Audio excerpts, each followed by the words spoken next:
Welcome back. In the previous step, we implemented the route guard service. Now, let's use it.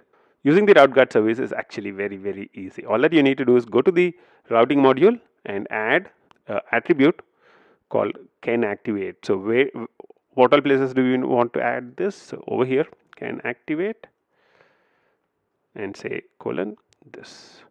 The thing is, over here, can activate can accept an array. So you need to put this within an array. So this can actually have multiple guards. So you can define multiple guards. That's the facility which is provided in here. And these guards are executed one after the other. So now what we want to do is this can be activated only when the route guard service returns true. Cool. Let's check this out. One of the things you can make sure is to make sure that you refresh the entire page again. I had a few problems with the route guard service when Angular was automatically picking up the change, but when I completely refreshed it, I stopped having problems. Make sure to refresh the page or wait for a little while if you have any problems. You need to type in the username and password and click login.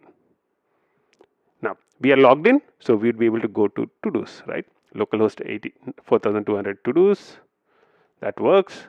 Welcome in 28 minutes, that works. Now let's log out. So the user is logged out, but we are trying to access to-dos. Will this work? Nope, it doesn't work. You are getting an empty page. That's good.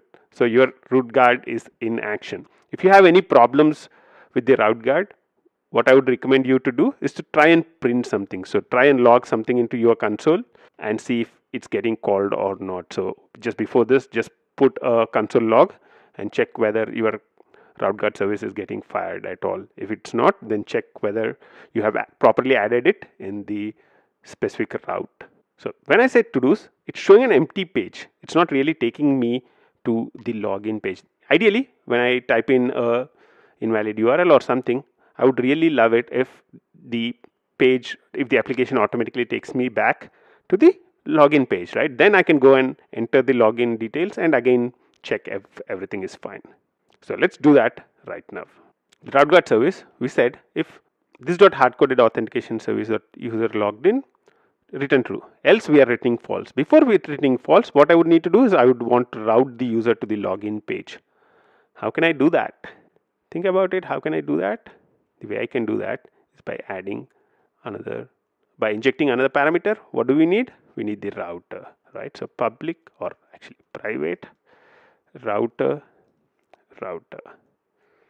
So I'm going to take the router, and over here, what do we need to do? Router dot, this dot router dot navigate. Which page do we want to go to? Login. Cool. So if I say to-dos,